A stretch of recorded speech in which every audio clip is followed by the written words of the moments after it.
أما بعد فأعوذ بالله من الشيطان الرجيم بسم الله الرحمن الرحيم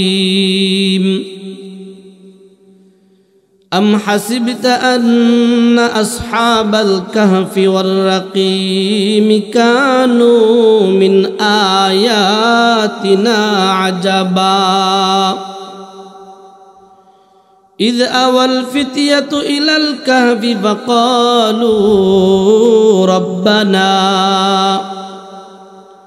ربنا آتنا من لدنك رحمة وهيئ لنا من أمرنا رشدا فضربنا على آذانهم في الكهف سنين عددا صدق الله العظيم. اللهم صل على محمد وعلى آل محمد كما صليت على إبراهيم وعلى آل إبراهيم إنك حميد مجيد. اللهم بارك على محمد وعلى آل محمد كما باركت على إبراهيم وعلى آل إبراهيم إنك حميد مجيد. بلغ العلا بكماله كشف الدجى بجماله حسنت جميع خصاله صلوا عليه وآله سبحان الله وبحمده سبحان الله العظيم. رب اشرح لي صدري ويسر لي أمري واحلل عقدة من لساني يفقه قولي. الحمد لله. উলুকান্দা জামিয়া মাহমুদিয়া রহমানিয়া মাদ্রাসা পাঁচকাটা মঙ্গলকাটা নেত্রকোনার উদ্যোগে 16তম ইসলামী মহাসম্মেলনের সম্মানিত সভাপতি সাহেব, উপস্থিত উলামায়ে কেরাম, মুরব্বিয়ানে আযম, সমবয়স্কের যুবক ভাইরা, আদরের ছোট বাচ্চারা, পর্দার আড়ালে অবস্থানরত মা ও বোনেরা, আল্লাহ তাআলার দরবারে অন্তর থেকে শুকরিয়া আদায় করতে গিয়ে একটু আওয়াজ দিয়া বলি না আলহামদুলিল্লাহ। আজকের যেই আলোচনা মাহফিল, এই জান্নাতের পরিবেশ করার মতো তৌফিক আমাদেরকে কে দিছে বাবারা? বুঝতেছেন? আমরা যারা আসছি বসছি, দূর সাথক কত দূরের রাস্তা, তা থেকে আসার তৌফিক আপনারা আশপাশ বাড়িঘর ছাড়িয়া যে জায়গায় এখন কমলির নিচে, লেফের নিচে আরামের ঘুমের গড়ে থাকার কথা, এই ঘুম বাদ দিয়া অর্ধ রজনী পর্যন্ত কুয়াশার নিচে বসে আছেন, বলেন তো একমাত্র কার জন্য আছেন? আমার বাসা বুঝতেছেন? কার জন্য আসি? আওয়াজ দিয়ে বলেন না, কার জন্য আসি? আল্লাহ তোমার কুদরতি পায়ে ধরে আমাদের আজকের বসাটারে জান্নাত পর্যন্ত কবুল করো, বলেন না আমিন। আমাদের সময় কম, বেশি দূর যাব না। আমি আপনাদের সামনে সূরা কাহফ, একটা সূরা আছে, সূরা কাহফ সূরা থেকে 2-3টা আয়াত তেলাওয়াত করেছি। ছোট্ট একটা ঘটনা আছে, ঘটনাটাকে আমরা কোরআন থেকে সঠিক ঘটনাটাকে সামনে আলোচনা করব, শুনব, যদি আল্লাহ তৌফিক দেয়, বলেন না ইনশাআল্লাহ।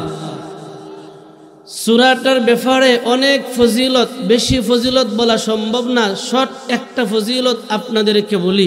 যে সূরাটা আমি তেলাওয়াত করেছি, এই সূরাটার ব্যাপারে রাসূলুল্লাহ সাল্লাল্লাহু আলাইহি ওয়াসাল্লাম বলেন, ও উম্মতেরা আমার, এই সূরা কাহফ যদি কোনো ব্যক্তি জুমার দিন, কি দিন বাবা, কোন দিন? জুমার দিন কি বারে? বুঝতেছেন তো? তাহলে জুমার দিন কি বারে? আজ থেকে 3 বছর আগে এক জায়গায় মাহফিলে গেছিলাম, কইছি ভাই শুক্রবারে এটা ভাই 5 ওয়াক্ত নামাজ পড়েন, জুম্মার নামাজ পড়েন। জুম্মা কোন দিন? আল্লাহ অন্তর্যামী, কোরআন শরীফটা হাতে জিজ্ঞাসি, ভাই জুম্মার নামাজ পড়েন, জুম্মা কোন দিন? তো হ্যাঁ মুসলমানের বাচ্চা, হ্যাঁ আলোচনা কইতে কইতে হুজুর ঈদের দিন কোন দিন ওইটি কইতারি না, খালি কুরবানি ঈদটা কইতারি, কারণ গরু টুরু খাটি তো। বলেন তো জুমার দিন কোন দিন? বুঝতেছেন তো আমার? বলেন তো জুমার দিন কোন দিন? রহমাতুল লিল আলামিন বলে, উম্মতরা আমার, তোমরা যদি তোমাদের হায়াতের জিন্দেগিতে জুমার দিন পাও, তোমরা যদি শুক্রবারের দিনটা পাও, ওই শুক্রবারের দিন পাইলে আমি আমার মালিকের কুরআনুল কারীমের একটা সূরা, সূরা কাহফ, কমসে কম সম্পূর্ণ সূরা পড়তে পারলে ভালো, অন্যথায় কমসে কম প্রথম 10টা আয়াত যদি তেলাওয়াত কইরা নাও, আমি নবী জানায়া দিলাম রে, পৃথিবীর বুকে কোনো ফিতনা তোমার ঈমান লুইটা নিতে পারবে না। আমরা জানি কিয়ামতের আগে আগে দাজ্জাল নামক একটা ফিতনা আসবে, একজন মানুষ আসবে দাজ্জালের নাম দিয়া। যেই দাজ্জালের ডান হাতে থাকবে জাহান্নাম, বাম হাতে থাকবে জান্নাত। ওই দাজ্জাল জাহান্নামটারে হাতের তালায় লইয়া, ডান হাতের তালায় লইয়া, জান্নাতটারে বাম হাতের তালায় লইয়া বলবে, এ বান্দা, কে বলছে নামাজ পড়ার কথা, নামাজ লাগবো না? কে বলছে রোজা রাখার কথা, রোজা লাগবো না? আয় আয়, তাকায় দেখ জান্নাতটারে নিয়ে আইছি, তাকায় দেখ জান্নাতটা। আমার কথা মানবি, জান্নাতে ঢুকায়া দিব, আমার কথা মানবি না, জাহান্নামে ঢুকায়া দিব।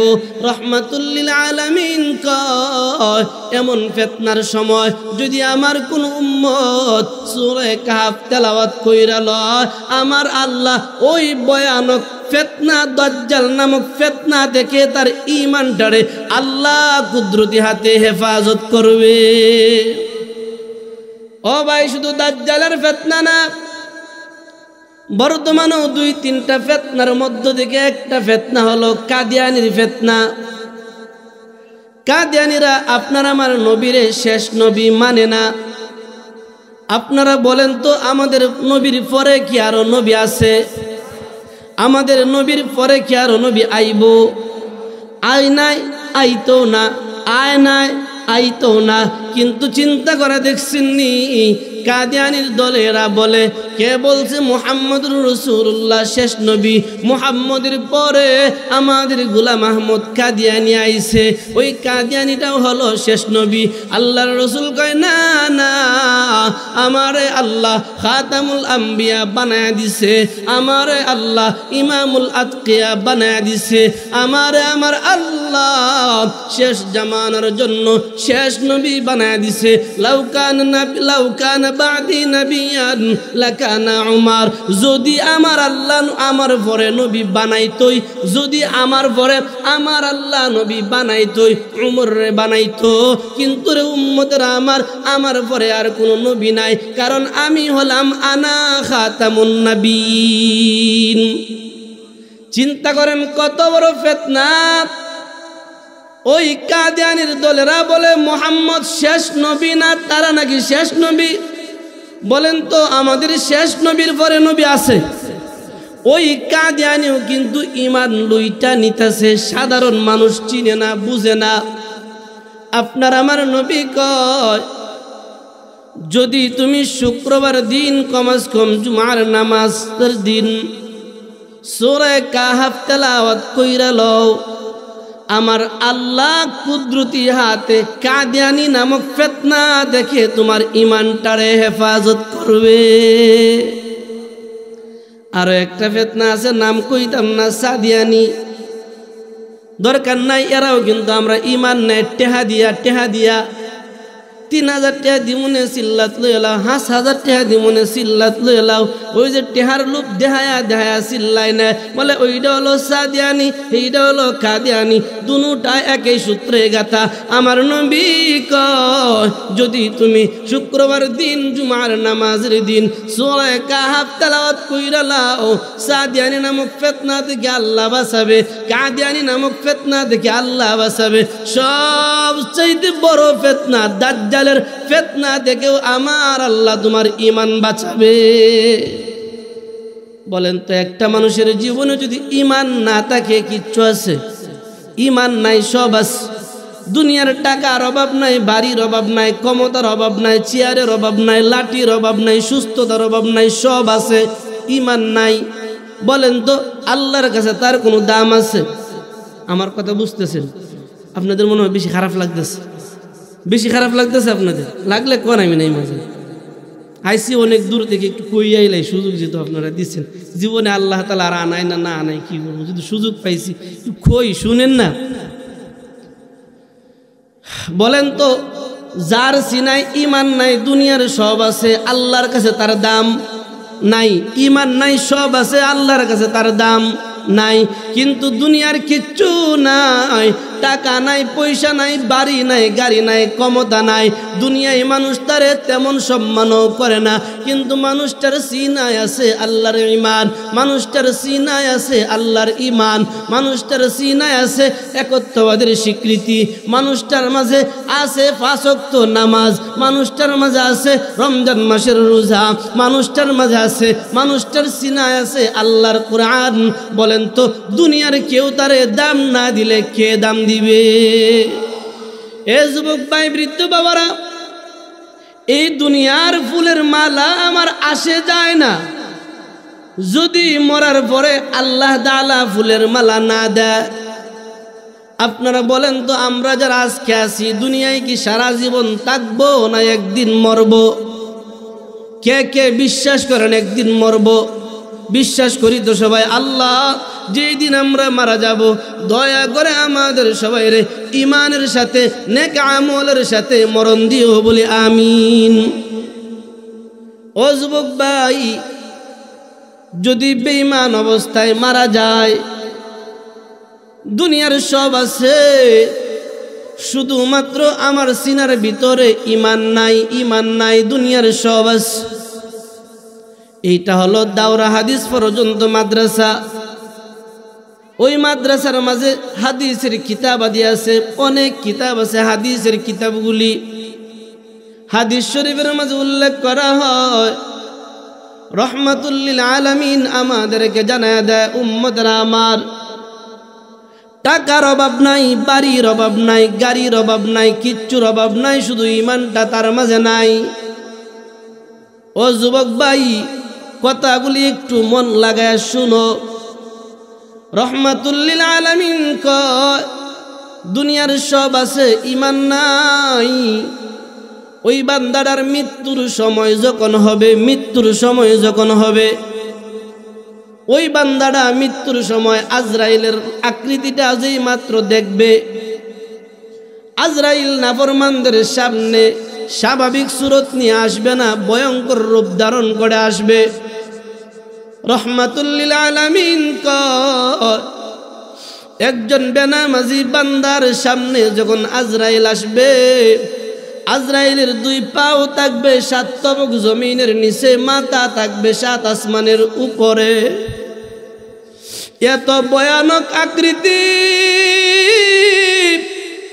দেখার পর নাফরমান বান্দাটা সে চিল্লাইতে থাকবে, চিল্লাইতে থাকবে আর বলতে থাকবে, কে আসো, আমার মালাকুল মউতের হাত থেকে রক্ষা করো, কে আসো আমার আজরাইলের হাত থেকে রক্ষা করো।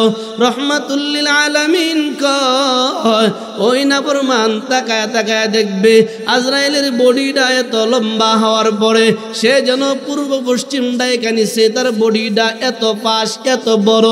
শুধু তাই না, ড্যাগের তলা যে পরিমাণ কালো, এর চাইতে আরো বিশ্রী দেখা যায়। আজরাইলের চেহারাটা দেখার পরে নাফরমান বান্দার রূহটা দৌড়াদৌড়ি শুরু করবে। কোথায় গিয়া পালাবো, কোথায় গিয়া পালাবো? বলা হয় সিনার ভিতরে বুকের ভিতরে রূহটা থাকবে না, দৌড়তে থাকবে, পায়ের তলায় যাবে, নৌকের সিফায় যাবে, মাথার উপরে যাবে, চুলের আগায় যাবে, সারাটা বডি দৌড়তে থাকবে, দৌড়তে থাকবে। আল্লাহ তাআলা জানায় দেয় আমি আমার বান্দার নির্ধারিত সময় রাইখা দিলাম। হাদিসের মাঝে উল্লেখ করা হয় যে মাত্র নির্ধারিত সময় হয়ে যাবে আজরাইল বলবে রূহটা আমার হাতে দিয়া দে। ও যুবক ভাই, বৃদ্ধ বাবারা, আজকে যারা নামাজ পড়ো না, কথাটা একটু শুনো। আজরাইল চিল্লানি দিয়ে বলবে না ফুরমান, রূহটা আমার হাতে দিয়া দে, আমার হাতে দিয়া দে। না ফুরমানটা চিল্লানিটা শোনার পরে আরো ছটফট করবে, দৌড়তে থাকবে। আজরাইলরা দেখার পরে চোখ বায়া বায়া পানি পড়তে থাকবে আর চিল্লাইতে থাকবে বাঁচাও। দুনিয়ায় এখনো জীবিত আছে, তার চিল্লানি তার পৃথিবীর কোনো মানুষ শুনবে না। নবীজি বলে উম্মতেরা আমার জানো, ওই নাফরমানের রূহটা যখন দৌড়াদৌড়ি করতে শুরু করবে, দৌড়তে থাকবে, দৌড়া দিতে চাইবে না, আজরাইলের হাত এইভাবে মেলাবে, মনে হয় যেন গোটা পৃথিবীটার সমান তার হাতটা বড় একটা থাপ্পড় দিবে। আজরাইলের থাপ্পড়টা দিয়া যখন রূহটারে বাহির করবে, ওই বান্দার কলিজা ছিঁড়ে যাবে, রগরেশা টস টস করে সব ছিঁড়ে যাবে। বান্দাটা এই কষ্টে চোখ বায়া বায়া পানি পড়তে থাকে। আমরা তখন জবাব দেই, কে বলছে কষ্টে পানি পড়ে? আসলে আমাদের সাইরা যা এই মায়ায় পানি পড়ে। নবী কয় না না, একজন নাফরমান মৃত্যুর সময় তার চোখ দিয়া যে পানি বাহির হয়, এইটা ভালোবাসায় না, আজরাইলের থাপ্পড় সহ্য করতে না পারার কারণে কান্দে। ও যুবক ভাই, বৃদ্ধ বাবারা, পর্দার আড়ালের মারা, আজকে যারা নামাজ পড়ো না, রোজা রাখো না, পর্দায় থাকো না, হালাল হারাম চিনো না, মানো না, তোমার স্বাধীনতা চিনলে চিনো, না চিনলে নাই, মানলে মানো, না মানলে নাই। কিন্তু এই কথাটা চিন্তা করিও, আল্লাহ এমন ভয়ানক আযাব আমি সহ্য করতে পারবো না, আজরাইলের থাপ্পড়টা আমি সহ্য করতে পারবো না। আজকে সুদের টাকাটা হাতে নিলাম, কি জানি আজরাইল আমারে থাপ্পড় মাইরা দেয়। ঘুষের টাকাটা হাতে নিলাম, কি জানি আজরাইল আমারে থাপ্পড় মাইরা দেয়। আমি জিনায় লিপ্ত হইলাম, কি জানি আজরাইল আমারে থাপ্পড় মাইরা দেয়। বলেন তো, একটা মানুষ যদি আজরাইলের ভয়ে লিপ্ত থাকে, সব সময় যদি ভয় পায়, কি জানি আমারে আজরাইল থাপ্পড় মারে, বলেন তো ওই বান্দাটা আল্লাহর নাফরমানি করা সম্ভব? কথা বুঝতেছেন? আমি কষ্ট পাইতেছেন? কেউ কষ্ট পাচ্ছেন? কষ্ট পাইলে মাফছি। আমরা একটু উল্টা যাই, সময় কম, বিষয়ে ঢুকতে হবে। হাদিস শরীফের মাঝে উল্লেখ করা হয়, একজন নামাজি বান্দার মরণের সময় যখন হবে, মরণের মৃত্যুর সময় যখন হবে, একজন আল্লাহ ওয়ালা বুজুর্গ বান্দার মৃত্যুর সময়টা যখন হবে, গুনার কাছে যায় না, নেক কাজ করার চেষ্টা করে, এমন একজন মানুষের মৃত্যুর সময়টা যখন হবে, রহমাতুল লিল আলামিন কয় জান্নাত থেকে আজরাইল তার দলবল লইয়া যখন বাহির হবে, রেশমি একটা রুমাল তার হাতের তালাই নিবে। সুবহানাল্লাহ কইতেন না? আজরাইল তার হাতের তালায় একটা রেশমি রুমাল নিয়া সে তার দলবল লইয়া দৌড় দিবে উলুকান্দা এলাকার দিকে। একটা আল্লাহ ওয়ালা ব্যক্তির রূহটা কবজ করার জন্য রওনা। বলেন তো, ওই যে আজরাইল আসতেছে, আমার আল্লাহ দেখে কি দেখে না? কথা বুঝতেছেন? আমার আল্লাহ দেখে কি দেখে না? আমার আল্লাহ সব দেখে। এরপরও ডাক দিয়ে বলবে আজরাইল দাঁড়াও। আল্লাহ লাব্বাইক বলেন, কি জন্য ডাকছেন? আজরাইল কোথায় যাও, কোন জায়গায় যাও, কোন কারণে যাও? আল্লাহ জানার পরেও প্রশ্ন করে কেন? বলা হয় আমার বন্ধুর প্রশংসাটা আমি আমার আজরাইলের মুখ দিয়া শুনতে চাই। আজরাইল বলবে আল্লাহ আমি তো যাচ্ছি উলুকান্দা এলাকায়, একটা তোমার বুজুর্গ বান্দা, যে ব্যক্তিটা জীবনে নামাজ ছাড়ে না, রোজা ছাড়ে না, ঘুষ খায় না, সুদ খায় না, জালিমগিরি করে না, যেই বান্দাটা অন্যের হক মাইরা খায় না, এমন একজনের রূহটা আনতে যাই। আল্লাহ বলবে যাইবা যাও, আমার বন্ধুর রূহটা কি শুধু রেশমি রুমাল দিয়াই পেশায় আনবা, আর কিচ্ছু করবা না? বলে আল্লাহ কি করতে হবে আমাকে বলেন।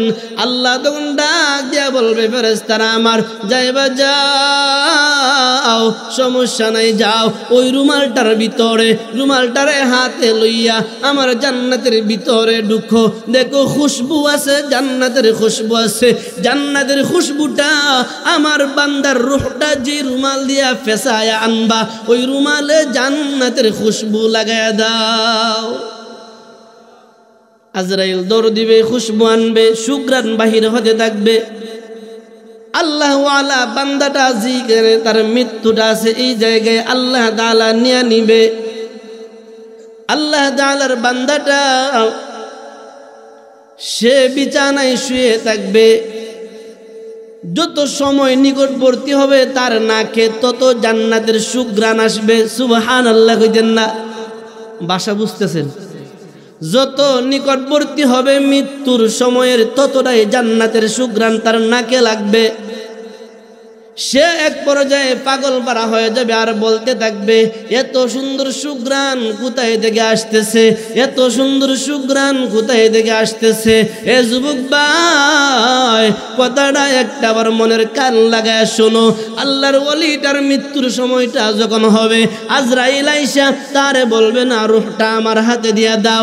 আজরাইল কাছে আইসা আস্তে আস্তে রুমালটারে নাকের মাঝে লাগায় দিবে। এই সুঘ্রাণটা পাইয়া আল্লাহর ওলি বান্দাটা, আল্লাহর ইবাদতকারী বান্দাটা নাকের মাঝে রুমালটারে লাগানোর পরে সুঘ্রাণটা পাইয়া আস্তে আস্তে ঘুমের ঘরে ঘুমায়া যাবে। এই পাক দিয়া আজরাইল রুমাল দিয়া ফেসায়া রূহটারে লইয়া আল্লাহর কাছে চলে যাবে। কোনো কষ্ট নাই, কোনো কষ্ট নাই, মৃত্যুর কোনো যন্ত্রণা নাই, মৃত্যুর কোনো আযাব, মৃত্যুর কোনো শাস্তি ওই বান্দাটার নাই। আল্লাহ তোমার কুদরতি পায়ে ধরে গো মাওলা, আমি সহ আমরা যারা এই প্যান্ডেলের ভিতরে আছি, আমরা যারা আছি এলাকাবাসী সহ মাওলা, আমাদের সবাইরই মৃত্যু নামক গজব দেখে, মৃত্যুর আযাব কষ্ট দেখে মাওলা তুমি কুদরতি হাতে হেফাজত করিও বলে আমিন। আমি যে আয়াতগুলি তেলাওয়াত করলাম রহমাতুল লিল আলামিনের দরবারে ইহুদি খ্রিস্টান যারা আছে তারা আয়েশা বলতেছে, ওগো মুহাম্মদ তুমি যে নবী এর প্রমাণ কি? তুমি যে নবী এর প্রমাণ কি? আল্লাহ আমারে নবী বানায় পাঠাইছে, এইটাই তো আর কি। বলে আমরা মানি না। কেমনে মানবা? বলে এটাও বলতে পারি না। সব ইহুদির দলেরা একটা বৈঠক করছে, বৈঠক কইরা বলতেছে চল আমরা মদিনায় যাব। মদিনায় বড় বড় পণ্ডিতরা আছে, তাওরাত জাবুর ইনজিলের বড় বড় পণ্ডিতরা আছে, তাদের কাছে আমরা যাব। তাদের কাছে যখন সবাই গেল, কিতাবের মাঝে উল্লেখ করা হয় 3 জন গেছে অথবা 2 জন গেছে, সবার পক্ষ থেকে 2 জন।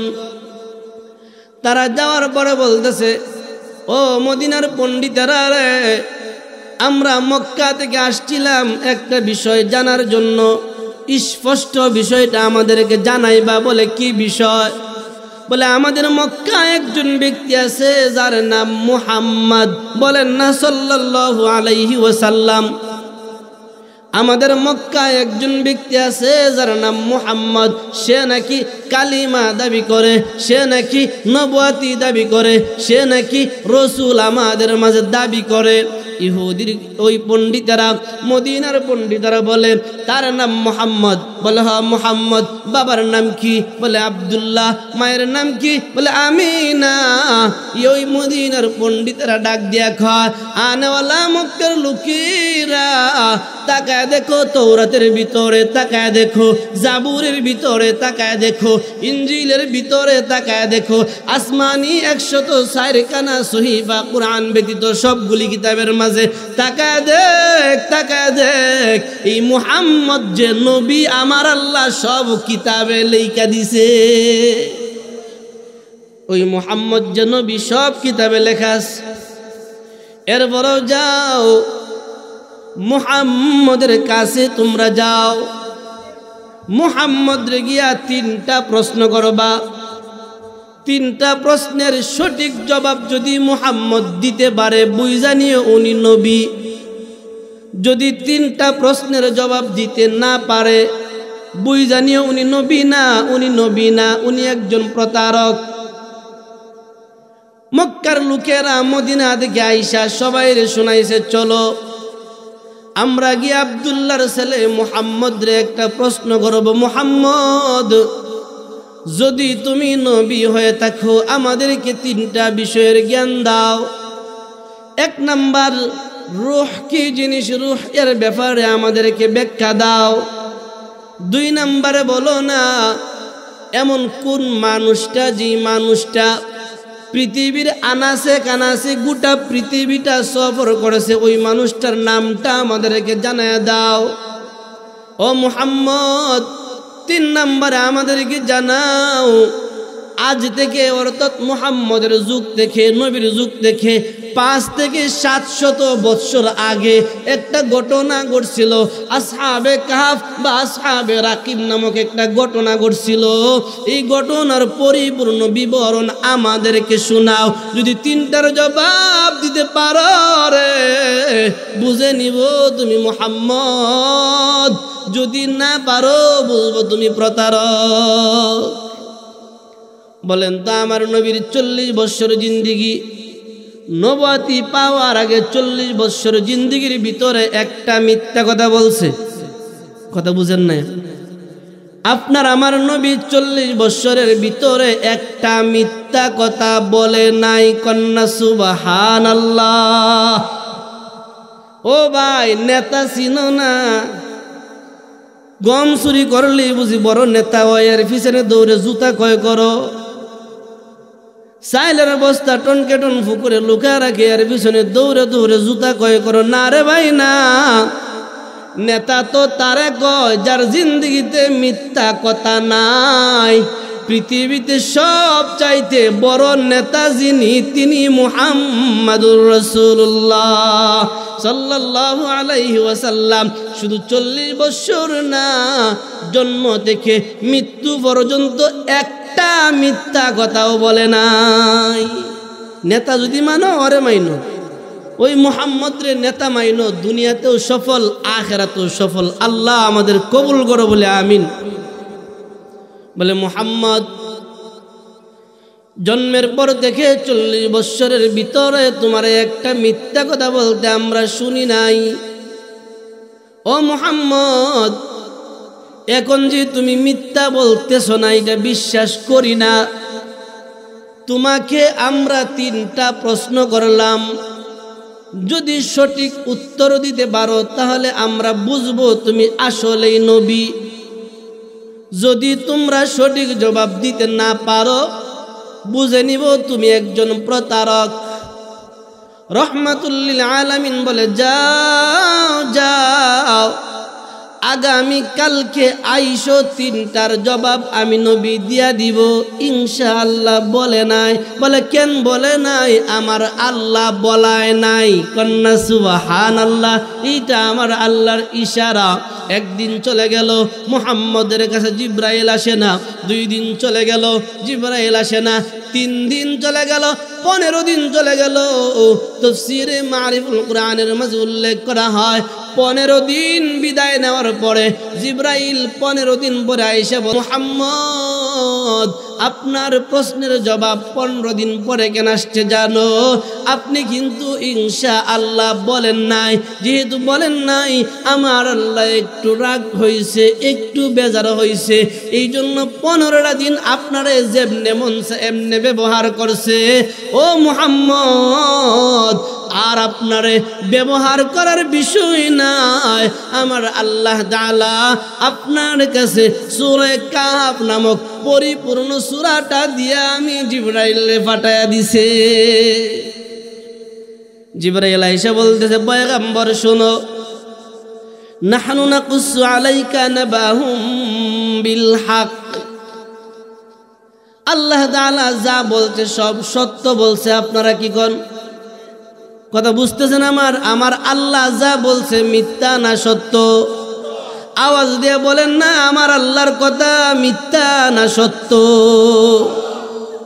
এরপরও আল্লাহ কয়, নাহনু নাকুসু আলাইকা নাবাহুম বিল হক।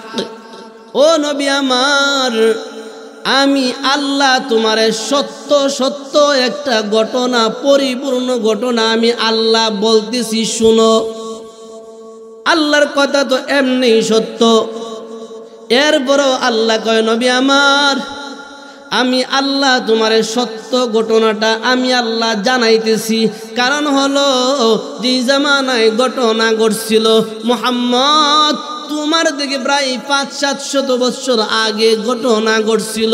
তখন তো তুমি সেই জায়গায় ছিলা না, তোমার তো সেই ঘটনার ব্যাপারে জানা নাই। আমি আল্লাহ নাহনু নাকুসু আলাইকা নাবাহুম বিল হক, আমি আল্লাহ ওই ঘটনাটা সত্যটা তোমারে আল্লাহ নিজে শুনাইতেছি। আল্লাহকে আমি নিজে শুনাইতেছি। আল্লাহ পরবর্তীতে বলে, ইন্নাহুম ফিতিয়াতুন আমানু বিরাব্বিহিম ওয়াজিদনাহুম হুদা। আল্লাহ বলে, নবী আমার, যে ঘটনাটা তারা জানতে চাইছে, এই ঘটনাটা হলো কয়েকটা যুবককে কেন্দ্র করে, কয়েকটা যুবক ছেলেদেরকে কেন্দ্র করে এই ঘটনাটা। জানুন গো পয়গম্বর, আমি আল্লাহ এই যুবকদের অন্তরের ভিতরে ঈমান নামক দৌলত দিয়েছিলাম। সুবহানাল্লাহ কইতেন না? আল্লাহ কয়, নবী আমার, ইন্নাহুম ফিতিয়াতুন আমানু বিরাব্বিহিম ওয়াজিদনাহুম হুদা।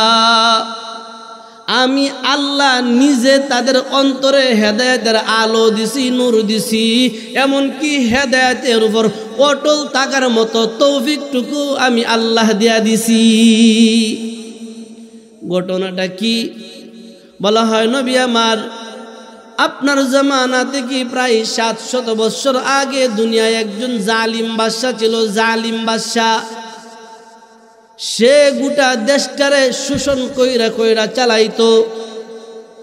সারাটা দেশে তার হাতের মুইটের মাঝে নিয়ে আসছিল। সে যা বলতো তাই করতো, তার কথার বাহিরে কিচ্ছু চলতো না। আমরা সবাই জানি এই রাজত্বটা কে চালায়? বলেন না, এই গোটা রাজত্বটা কে চালায়? আওয়াজ দিয়ে বলেন না, গোটা রাজত্বটা কে চালায়? অথচ আল্লাহ কয়, সে চাইছিল গোটা রাজত্বটা সে একাই চালাইব। এত বড় জালিম।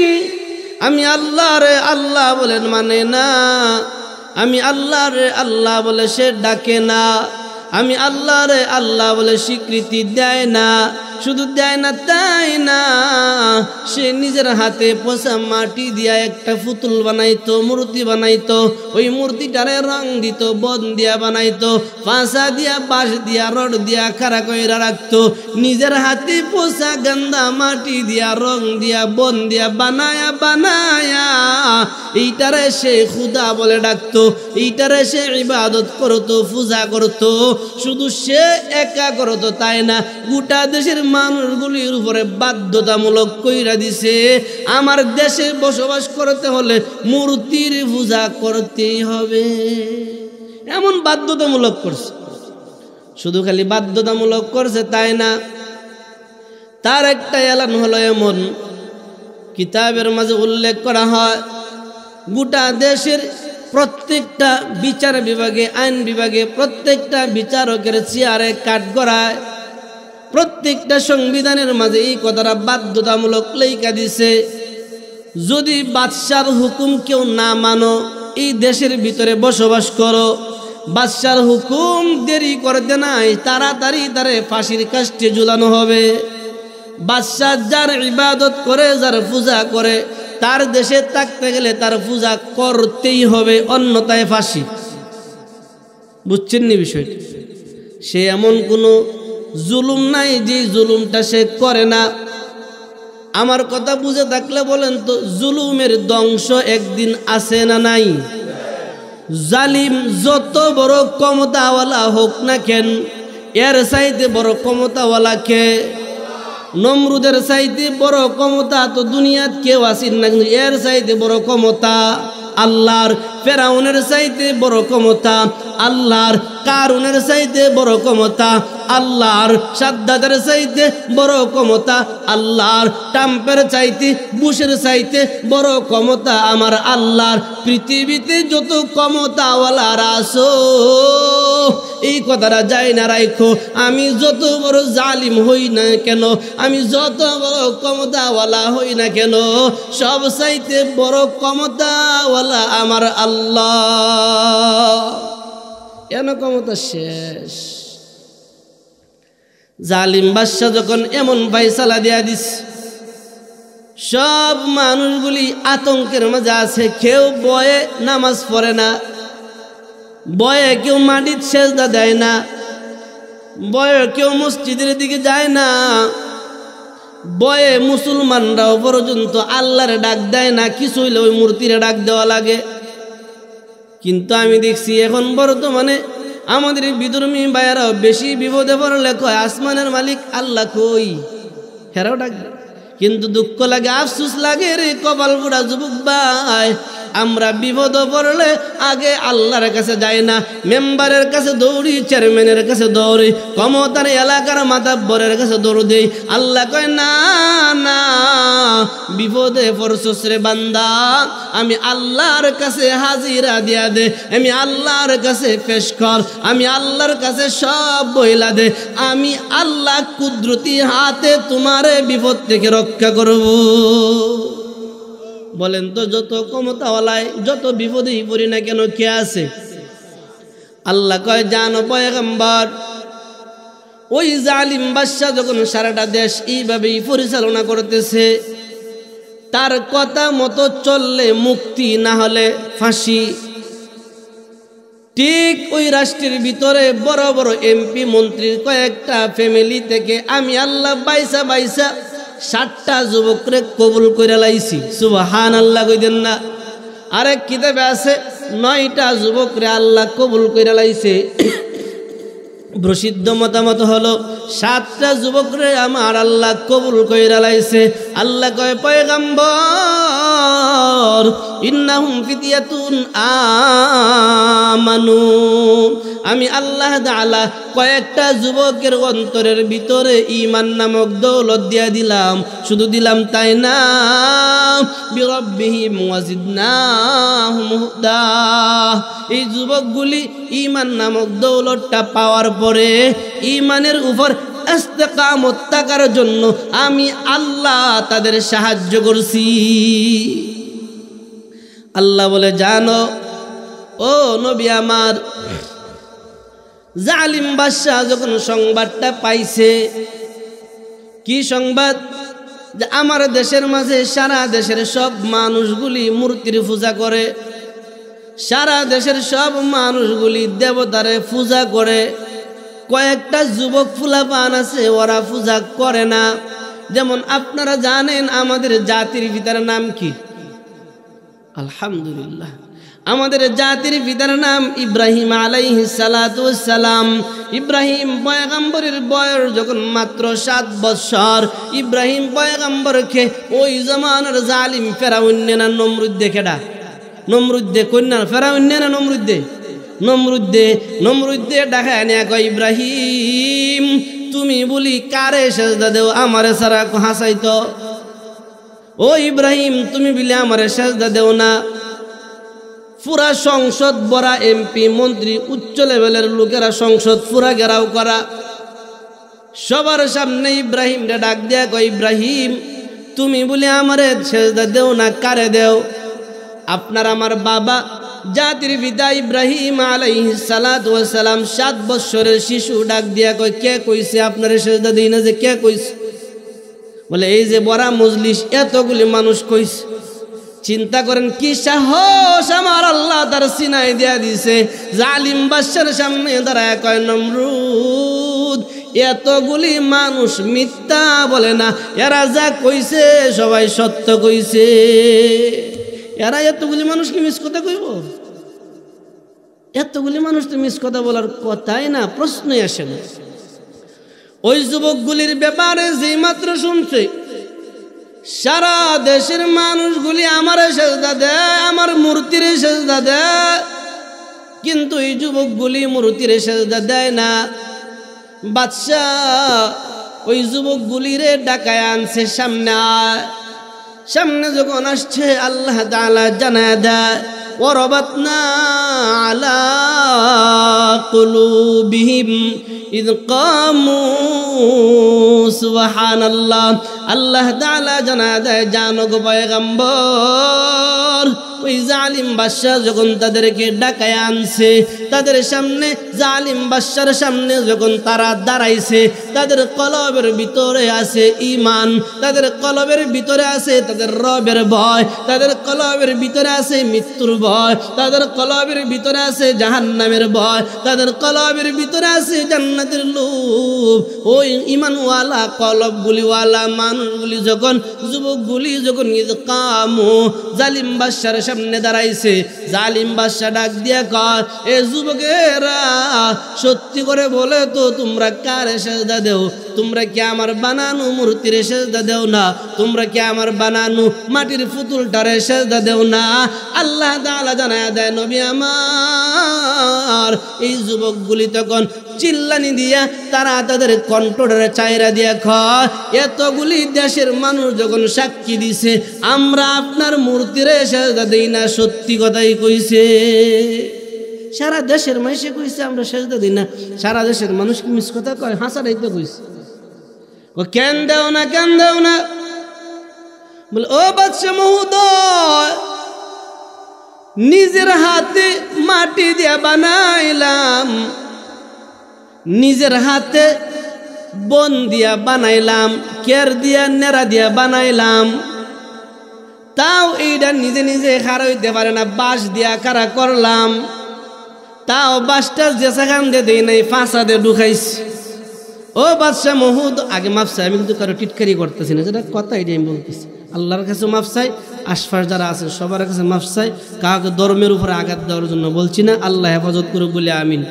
ও বাদশা মহোদয় ফসা গান্দা একটা রং দিয়া বানাইছো, আবার ওই মানুষটারে আবার এক পর্যায়ে ওই মূর্তিটারে এক পর্যায়ে নিজেরা লাইতিয়া লাইতিয়া ভাঙ্গিয়া পানিত ফালাইয়া দেও। বাদশাহ যিনি আমারে বানাইছে উনারে বাদ দিয়া নিজের হাতে যারে বানাইছি তারে সেজদা দিতে পারি না। বাদশাহ আমরা কারে সেজদা দেই শুনো শুনো। আল্লাহ বলে রব্বুনা, আল্লাহ বলে তারা যখন ডাক দিয়া কয় ফাকালু, ওই যুবকগুলি ডাক দিয়া কয় বাদশা মহোদয় আমরা সেজদা যারে দেই তার পরিচয়টা লও। রব্বুনা রব্বুস সামাওয়াতি ওয়াল আরদ কন্না আল্লাহু আকবার।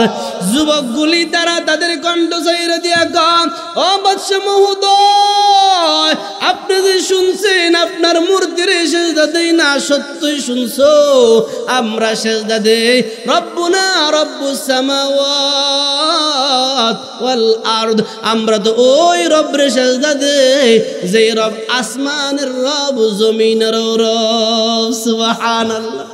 দেখছেন কোন জায়গা দাঁড়ায়া বাদশা কয়, আমার সিনস কেডা? দেখছিলেন না বাংলাদেশে কয়েক বছর আগে একটা কইছেন না, আমারে সিনস? আল্লাহ কয় বেশি দিন না, ও সিরে জুতা দিবি কই নিমু, ওই বর্ডারে গিয়া কলা গাছের ফাতা বিছায় ওরা ফত পায় না। যেই টুপির বিরুদ্ধাচরণ করছে সারাটা জীবন নাম কইতাম না, হেও লাস্টে মাথার টুপি দিয়া পরে কলা গাছের ফাতা দিয়ে ঘুরতে থাকে। কেন যদি টুপির সুরত বাসন যা, টুপিটা মাথার দিলেও যদি কম বাসন যা, বিরুদ্ধাচরণ করে করলে এটাই কি দেবে? বেটা বাদশা ডাক দেয়া কয়, আমার সিনস? এই যারা কয় আর কিন্তু হেঁটে তুই শিখছে, বুঝুন না, এটা হেঁটে কিন্তু এক সূত্রে গাথা। যারা দুনিয়াতে জালিম করে ওরা আল্লাহর কোরআন মিথ্যা হইব যদি আমার এই কথাটা মিথ্যা হয়। যারা দুনিয়াতে জালিম হয় ওরা আর ওই বাদশা দায়নুস কি নাম জানি, ওই আজ থেকে আরো প্রায় 800-900 বৎসর আগের যে বাদশা, 1400 বৎসর তো এখন, এর আগে আরো 700, 14 আর 7 22 না, 14 আর 7 22 না, কন্যা গেরে 14 আর 7 22। গত রাত্রে আমি যখন আসলাম জিগাই যাই 17 আর 340 না কোটি, মানে 20 বস্তা সিমেন্ট লাগে, আমি বুঝছি 17 হয়ে গেছে গা, আর 3 বস্তা হইলে তো 40 হইল, বুঝি ঠিকই কইছি, মানে 17 বস্তা সিমেন্ট করছি, পরে 3 বস্তা শর্ট, পরে কইছি ভাই 17 আর 3 তো 40, আর 3টা দেলাইন সব দিকে ঠিকই কইছি, মানে সবাই ঘুমো আসিল। বলেন তো 7 আর 14 কত? আলহামদুলিল্লাহ জাগ্রত আছে। ওই 2100 বৎসর আগের জালিম বর্তমানে যদি কেউ জালিম হয় সে আর এক সূত্রে গাথা। আল্লাহ আমাদেরকে জালিম থেকে হেফাজত করে বলি আমিন। ওই যুবকগুলি ডাক দিয়া কয়, আমরা সেজদা দেই ওই রব রে, যে রব আসমান জমিনের মালিক। বলে আমারে চিনোস? আমি কেডা? চিনি, ভালো করে আপনাকে চিনি, আপনার কথা না মানলে আমাদেরকে ফাঁসির কাষ্টে ঝুলাবেন, আমাদের কল্লা শিরুচ্ছেদ করবেন, আমাদের কল্লা দেহ থেকে আলাদা করবেন। ও জালিম বাদশাহ, একটা কথা যাই না নাও, আমাদের কল্লাটারে অকাতরে বিলিয়ে দিতে প্রস্তুত আছি রে, এরপরও এক আল্লাহ ব্যতীত অন্য কাউরে সেজদা দিব না। বাদশাহ কলজাটা দেখছো কত? যুবকগুলি বলে শুধু এইটাই না, আরো শুনো। আল্লাহ তাআলা পরবর্তীতে জানায় দেয়, যুবকগুলি কয়, লান নাদউ মিন দুনিহি ইলাহা। সুবহানাল্লাহ। বাদশাহ, এই আল্লাহর ছাড়া আর কারে সেজদা দিতাম? আল্লাহ ছাড়া আর কারে সেজদা দিব? সেজদা দেওয়ার তো কেউ নাই। বলেন তো সেজদা পাওয়ার যোগ্য কে? সেজদা পাওয়ার মালিক কে? আল্লাহ ছাড়া অন্য কাউরে সেজদা দেওয়া যায়? বুঝা বুঝলেন তো, আল্লাহ ছাড়া আর কাউরে সেজদা দেওয়া যায়? মাঝে মাঝে কালা বাবারে, দলা বাবারে, লেঙ্কা বাবারে দেওয়া যায় না? বাংলাদেশে তো আলহামদুলিল্লাহ এটা নাই। আমরা নেত্রকোনা তো এটা নাই, ওই বাংলাদেশও আছে। আমরা নেত্রকোনা জেলার ল্যাংডা বাবা, কালা বাবা, দলা বাবা, গাদাসা বাবা, আজগদি কাইসি, বটগাছ বাবা, কিচ্ছু বাংলা নেত্রকোনা নাই, বাংলাদেশও আছে। এদেরকে তো সেজদা দেওয়া যায় কি কন? বলেন তো, একদম অন্তরে অন্তঃস্থল থেকে বিশ্বাস করে, ইয়াকিন করে, নিজেরে নিজে সাক্ষী দিতে গিয়া আল্লাহর জন্য বলেন তো সেজদার মালিক একমাত্র। আর একটু জোরে সবাই বলেন না একমাত্র। যুবকগুলি কয়, বাদশাহ লান নাদউ মিন দুনিহি ইলাহা, তারে ছাড়া আর কারে ডাকতাম?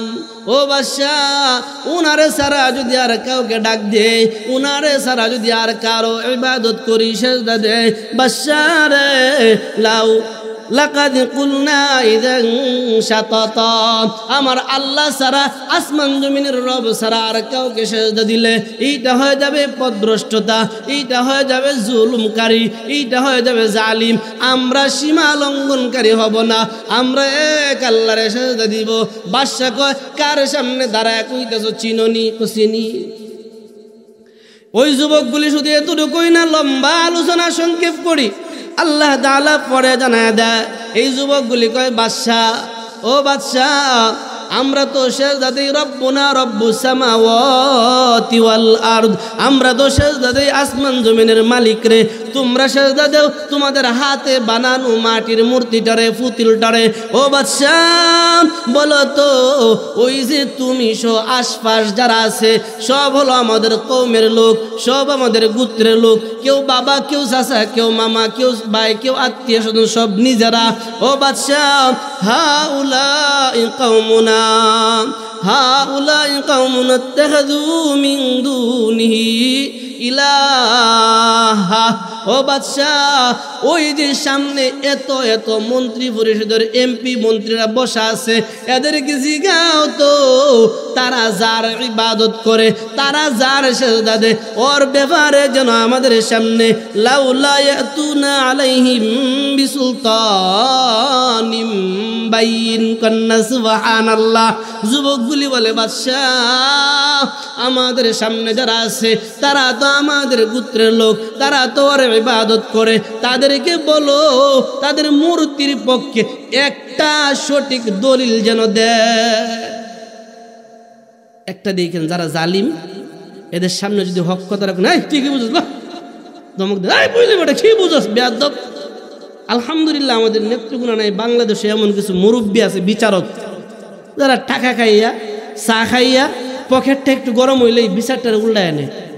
এই সময় যদি মানে হকপন্থী একটা যুবক চাচা এমনি না এমনি, ওই বেয়াদবের করে বেয়াদব ঠিকই বুঝস, জিন্দিগি কাটার সাথে বিচার করে নতুন বিচার করছস, মানে একটা দমক দিয়ে বয়ালা।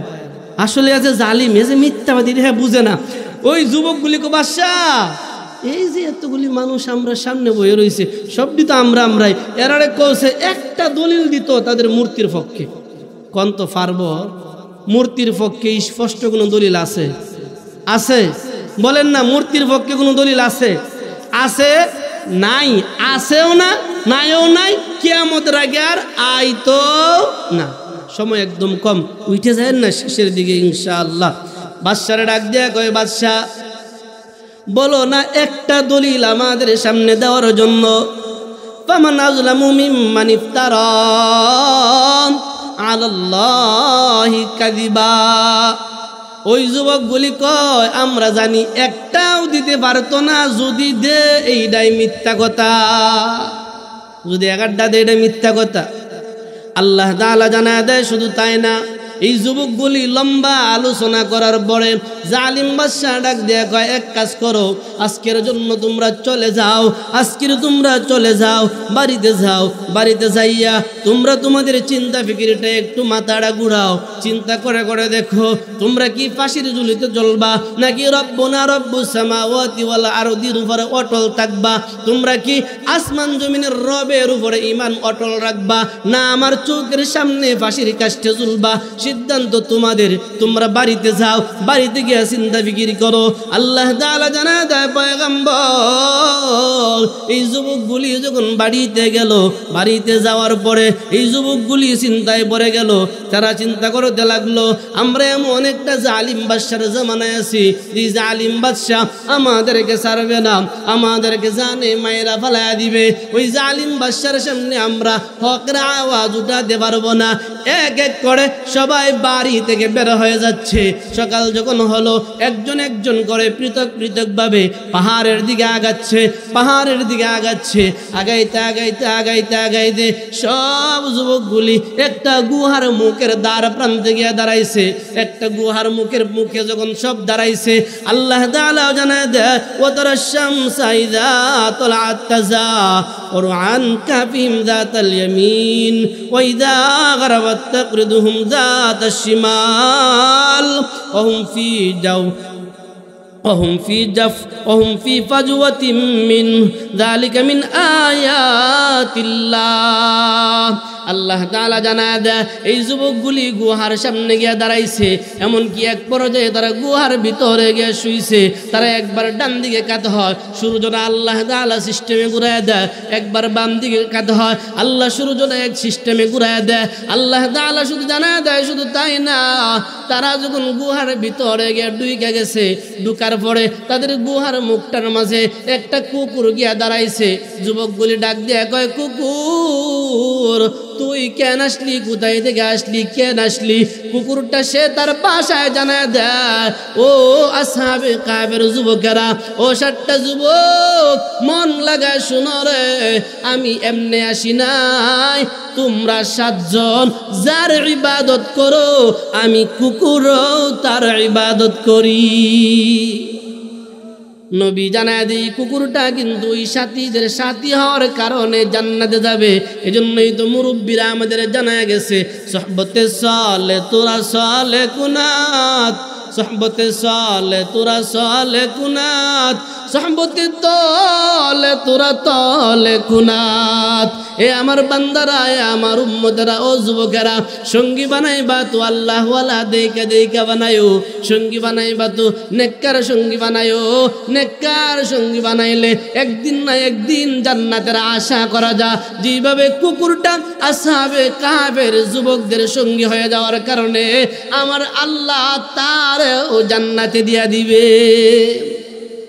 যুবক ভাই, একদম শেষের দিকে শুনো, আল্লাহ তাআলা জানা দেয়, এই কুকুরটা যখন গেল, যুবকগুলি সব একসাথে পরামর্শ করছে কি করা যায়, কি করা যায়।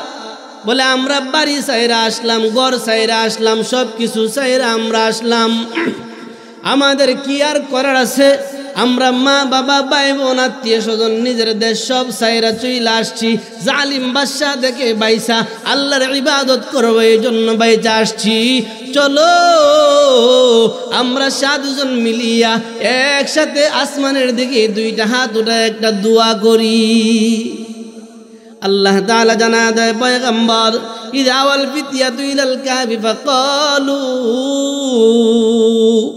যুবকগুলি, যে যুবকগুলি গুহার ভিতরে ঢুকছে, এই যুবকগুলি একসাথে ডাক দিয়ে কয়, রব্বানা আতিনা মিন লাদুনকা রাহমা, ও আমাদের রব, আমরা তো তোমার জন্য বাড়ি ছাইরা দিলাম, তোমার জন্য দেশ ছাইরা দিলাম, তোমার জন্য মা বাবা সব ছাইরা দিলাম, ও আমাদের রব, তোমার জন্য আমরা সব ছাইরা দিয়া গুহার ভিতরে আস্তানা নিলাম।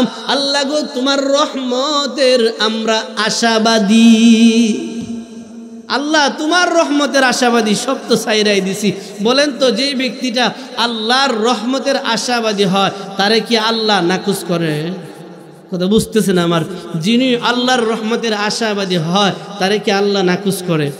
জানি আপনাদের বেশি খারাপ লাগছে, আমিও শেষের দিকে ইনশাআল্লাহ। আল্লাহ আমাদেরকে কবুল করো বলে আমিন।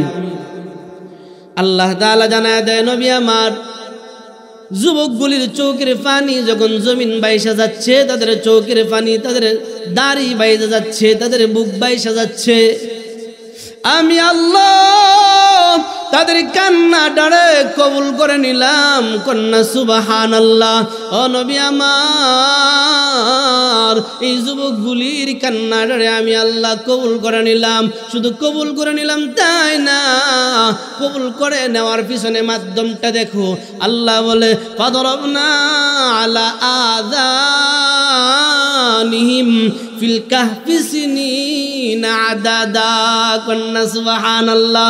আল্লাহ কয়, নবী আমার, এই যুবকগুলি যখন গুহার ভিতরে ঢুকছে, তাদের শরীরে একটু কাইল লাগাই দিলাম, তাদের শরীরে একটু অশান্তি লাগাই দিলাম, তারা বিশ্রাম করার জন্য গুহার ভিতরে শুয়ে গেছে। আমি আল্লাহ আমার জিব্রাইল রে ডাক দিয়া বললাম, জিব্রাইল যাও, তাদের কানের মাঝে ঘুমের পর্দাটারে টান মাইরা দাও, তারা যেন ঘুমায় যায়। এখন প্রশ্ন করতে পারেন, হুজুর, ঘুমানোর সময় কি কানের পর্দা ঘুমায়?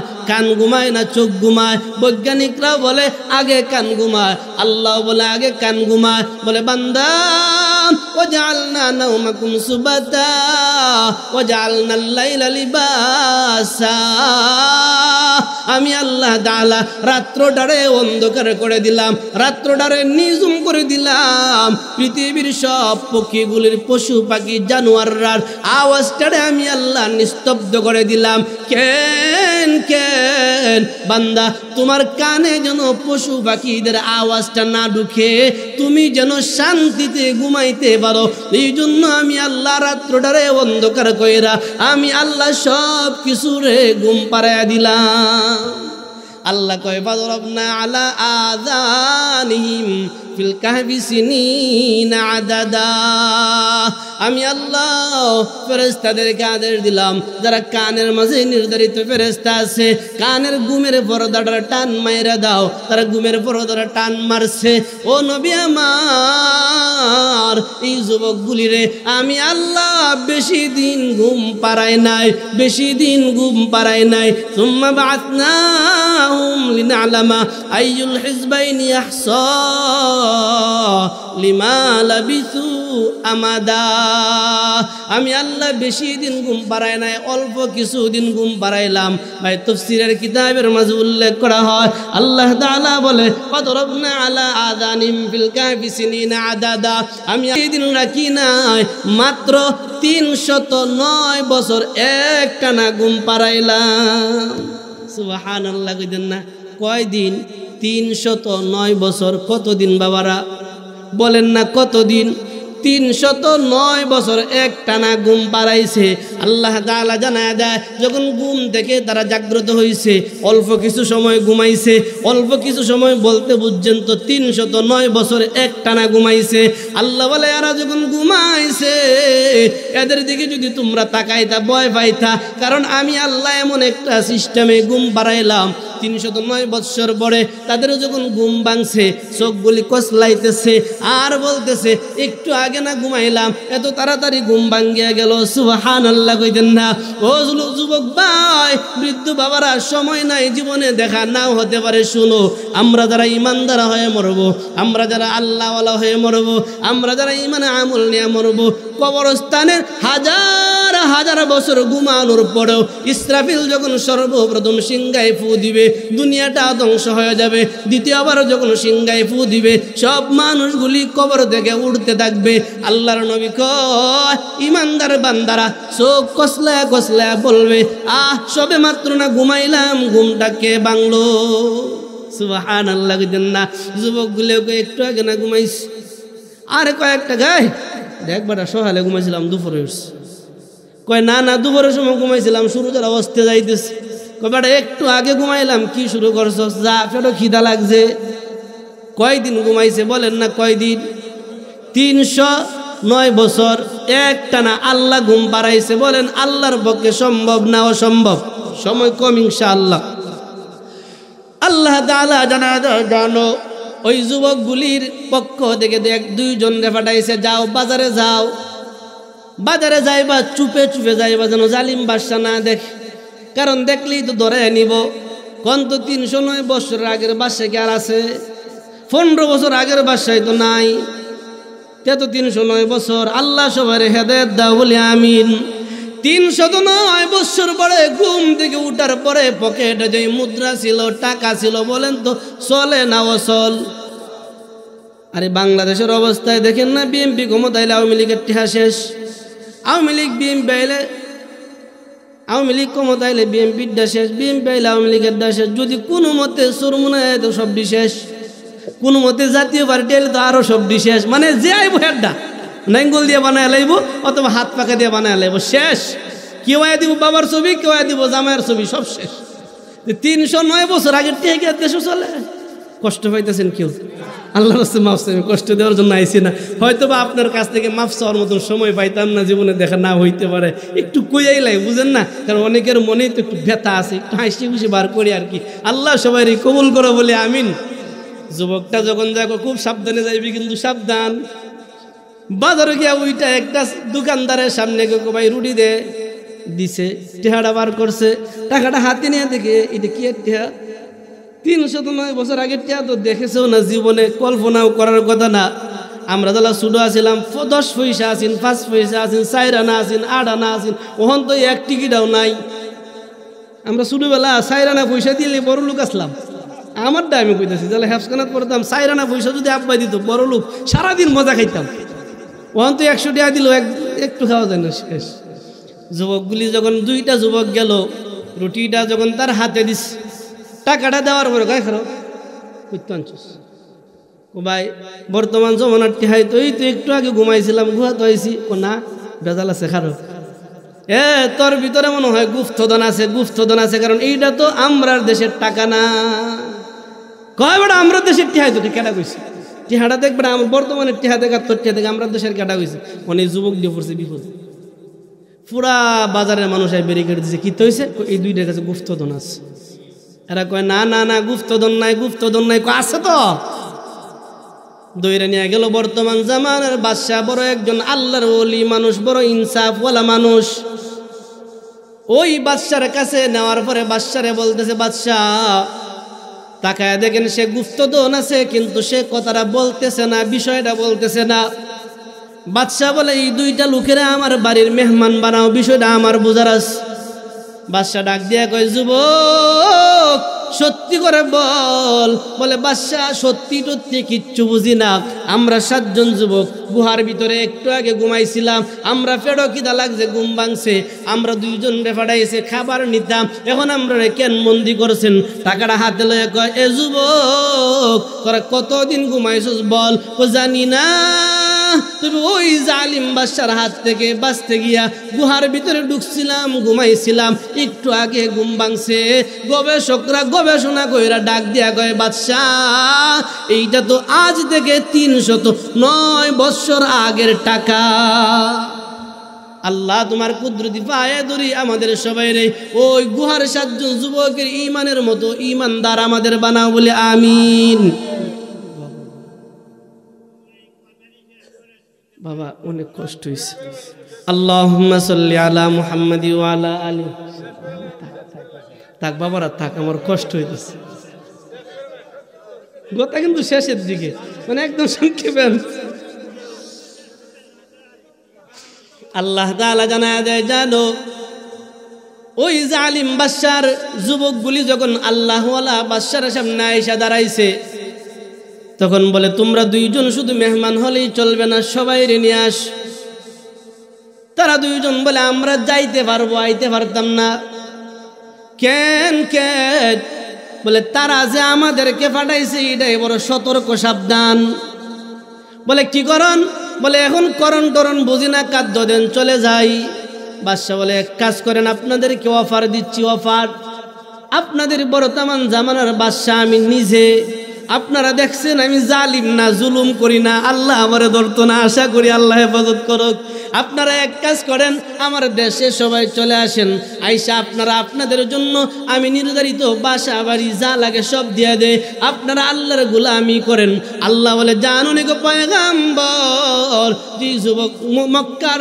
মানুষগুলি আইসা আপনারে প্রশ্ন করছে তাদের কথা নাহনু নাকুসু আলাইকা নাবাহুম বিল হক আমি আল্লাহ সত্য ঘটনাটা জানায় দিচ্ছি তাদেরকে জানার এই যুবকগুলি বলে আমরা থাকবো না গুহায় যেতে হবে যুবকগুলি গুহায় আস্তে আস্তে চলে গেল আমি আল্লাহ এদেরকে গুহা থেকে বার করি নাই গুহার ভিতরে যতদিন রাখার কাম আমি আল্লাহ রাখছি যে কাফির মুশরিকরা আয়েশা আপনারে প্রশ্ন করেছে রূহের ব্যাপারে আপনি জবাব দিয়া দেন ওই বাদশা যিনি সারা পৃথিবী সফর করেছে তার ব্যাপারে যুলকারনাইনের ব্যাপারেও আপনি তাদেরকে জানায়া দেন যে যুবকদের ব্যাপারে আজ থেকে প্রায় 700 বছর আগে যে ঘটনা ঘটছিল আপনি জানা নাই আপনি তখন ছিলেন না এদের ঘটনাটা নাহনু নাকুসু আলাইকা নাবাহুম বিল হক আমি আল্লাহ জানায় দিই তাদেরকে আপনি জানায় দেন নবী যখন বলছে শুনো ওই যে যুবকদের ইতিহাসটা এই হালত সবটি দ্বারা এক মুহাম্মদ রে বিশ্বাস করিস না এ জাদু কইরা লাইছে তারা বিশ্বাস করেন না মোহাম্মদ জাদু করছে কারণ আমরা সবাই জানি আমাদের নবী মুহাম্মদুর রাসূলুল্লাহ বলেন না সাল্লাল্লাহু আলাইহি ওয়াসাল্লাম জীবনে মিথ্যা কথা বলে নাই জীবনে জাদু করে নাই এরপরও আবু জাহিলে কিচ্ছু হইলেই কত জাদু করছে এমন কি এক মিনিট একটা ওকে আপনাদেরকে জানাই মুহাম্মদুর রাসূলুল্লাহ সাল্লাল্লাহু আলাইহি ওয়াসাল্লাম রে আবু জাহেল মারার জন্য তার বাড়ির সামনে বড় একটা গর্ত করছে বড় বিশাল বড় মানে মাটির তলে পড়বো ঢাকনা দিয়ে মেরে লাইব খবর পাঠাইছে যাও মুহাম্মদ রে বলো চাচা অসুস্থ আবু জাহিল অসুস্থ রসুল যেই শুনছে চাচা আবু জাহেল অসুস্থ চিন্তা করছে এখন একটা সুযোগ কানে কানে কালিমার দাওয়াতটা দিয়া লাই পয়গম্বর রওনা দিছে চাচার বাড়িতে যায়, সামনে বার্তাবাহক যায়, পয়গম্বর পিছনে পিছনে যায়। পয়গম্বরের কানে কানে জিব্রাইল আইসা কয়, পয়গম্বর যাইও না যাইও না, আবু জাহিলে আপনারে মারার ফন্দি কইরা রাখছে। পয়গম্বর ঘুরে গেছে, বার্তাবাহক যায়, কামটা তো কইরাই লাইছিলাম, হইল না, কি করেছিলি এই পর্যন্ত লইয়া আসছিলাম, কিন্তু খিদা বুঝে গেছে। শোন শোন যায়, তোমার চাচা মরণের আগে তোমার একটু কথা কইতো, একটু কথা কইতো, যা তোমার বাতিজারে কি কথাটা খাও, কইলে আইতো না। কেডা কইছে আইতো না? হ্যাঁ নিজে উঠতে দিছে তো, আমার বাতিজারে কইলে আইতো না, বিশ্বাস করাম, চল আমিও যাই। যেই দৌড় দিছে নিজের গাতায় নিজে পড়ছে। আবু জাহিল্লে তাকায় দেখে, ইন্না লিল্লাহি, এত বড় গর্ত তো আমি করছি না। বলেন তো মাটি কার ইশারা কয়? মাটি কার কথা মানে? কথা বুঝতেছেন আমার শেষের দিক। মাটি কার কথা মানে? আল্লাহর কথা। আবু জাহিল্লে নিজে নিজের মাপে যখন গর্তটা কইরা লাইছে, ওই গর্তের ভিতরে মুহাম্মদ রে পালাবে এই সিদ্ধান্ত যখন নেয়া নিছে, আর নিজে গর্তটার ভিতরে পইরা গেছে, আল্লাহ ডাক দেয়া কই, গর্ত আমি আল্লাহ অর্ডার দিলাম যত গভীর আওয়াজ। আবু জাহিল্লে এত গভীর তো আমি করছি না রে, তাড়াতাড়ি যা বাতিজারে কগা তোমার চাচায় পইরা গেছে। বাতিজা মুহাম্মদ রে গিয়ে বলছে, বাতিজা কাম তো উল্টা হইছে, তোমারে ফালাই তো চাইছে, নিজে পড়ছে। এই জন্য মুরব্বীর একটা নিজের করতে নিজে ফরন লাগে, অন্যের লাগে কুদ করলে নিজে ফরন লাগে, অন্যের লাগে গাতা করলে নিজে ফরন লাগে। মানে মুরব্বীদের কথা এটা, অন্যের লাগে গাতা করবা নিজেই ফরন। যা বলে, বাতিজা মুহাম্মদ চাচা তো উল্টাটা করে লাইছে। কি এমন এমন ঘটনা? তাহলে চল, আমার বাতি তোমার চাচা বলছে তুমি সারা নাকি এই গর্ত তো কেউ উড়াইতে পারতো না, কারণ মুয়া ফালা লাগাল পায় না, রশি ফালা যত লম্বা ফালা অত গভীর, যত লম্বা রশি ফালায় ততই গভীর। বলেন তো কার ইশারা? মুহাম্মদ রে দয়া কয়, মুহাম্মদ এই ঘটনা। আচ্ছা চলো। মুহাম্মদ রাসূলুল্লাহ গুহার কাছে আইসা দাঁড়াইছে, তাকায় দেখে চাচা তো নিজে ফিরে রইছে। চাচা ডাক দেয়া কয়, বাতিজা কথা দিতাছি, আজকে এই বিপদের সময় কথা দিচ্ছি, খালি হাতটা বাড়াও, আমি উইটা যাই, উইটাই কালিমাটা ফিরে লাইম। বাতিজা কয়, চাচা আপনারা তো ভালো করে চিনি, আপনি যে কত বড় সেনা, আপনার চিন্তাই বাকি আছে? না বেটা, লাত উজ্জা সবটির কসম কাটছে, খালি হাতটা বাড়া উইটা যাই ফিরে লাইম। নবীজি মনে করছে ও তো হাসাটাই কইছে, কিন্তু লাত উজ্জার কসম কাটছে। যে জায়গায় বিশাল লম্বা লম্বা রশি দেয় না, এই জায়গায় হাতে উড়ানো সম্ভব, কিন্তু নবীর হাত, নবীর হাত রহমাতুল লিল আলামিন, হাতটা বাড়া। আল্লাহ ডাক দেয়া কয়, গর্ত আর গর্ত নয়, যত দূর উপরে উঠলে আমার বন্ধুর হাতের সাথে আবু জাহিলের হাতটা মিলবে, তত দূর উপরে উঠে যা। গর্তটা উপরে উঠে গেছে, পয়গম্বর হাতটা বাড়ায় দিছে। আবু জাহিলে উপরে উইটা কয়, বাতিজা এত জীবন দেখতাম জমিনের উপরে তোমার জাদু চলে, আসমানও জাদু তোমার জাদু চলে, আজকে দেখলাম জমিনের নিচেও তোমার জাদু চলে। اللهم صل على محمد وعلى آل محمد كما صليت على إبراهيم وعلى آل إبراهيم إنك حميد مجيد الحمد لله رب العالمين ربنا ظلمنا أنفسنا وإن لم تغفر لنا وترحمنا لنكونن من الخاسرين ربنا آتنا في الدنيا حسنة وفي الآخرة حسنة وقنا عذاب النار رب ارحمهما كما ربياني صغيرا ورب كريم الله আজকের মাহফিলটারে নাজাতের উসিলা বানায়া দাও। আজকের মাহফিলে যে সমস্ত উলামায়ে কেরামের আমাদের সামনে দর্শন হয়েছে, আল্লাহ যাদেরকে আমরা দেখছি, যাদের পায়ের দুলার বরকত আমরা বরকতে তাদেরকে কবুল করো, আমাদেরকেও কবুল করো। আল্লাহ মুরব্বী বাবারা, যুবক ভাইয়েরা, উলামায়ে কেরাম ভাইয়েরা, মাসুম বাচ্চারা অর্ধ রজনী পর্যন্ত বসে রয়েছে, মাওলা তাদেরকে দেওয়ার মতো কিচ্ছু নাই। তোমার কুদরতি পায়ে ধরি আমি সহ আমরা সবার জিন্দেগির গুনাহ মাফ কইরা দাও, দয়া কইরা আমাদের নামটা জান্নাতের তালিকায় উঠা দিও গো আল্লাহ। রব্বে করিম আল্লাহ, আমরা যারা হাত বাড়াইছি অনেকের মা নাই, বাবা নাই, আত্মীয় স্বজন নাই, যারা দুনিয়ায় নাই, তাদের সবার কবরগুলি জান্নাতের টুকরা বানায় দিও আল্লাহ। আমরা যারা জীবিত আছি মাওলা, তাদের সবাইরই সুস্থতার সাথে লম্বা নেক হায়াত দান করো। সব রোগীদেরকে মাওলা শিফায়ে আজালায়ে কামিলা দান করো। মাদ্রাসাটারে কবুল করো, কিয়ামত পর্যন্ত কবুল করো। সকল প্রকার ফিতনা ফাসাদ ক্ষতিগ্রস্ত থেকে প্রতিষ্ঠানটারে হেফাজত করো আল্লাহ। আমাদেরকে শয়তানের ওয়াসওয়াসা থেকে হেফাজত করো।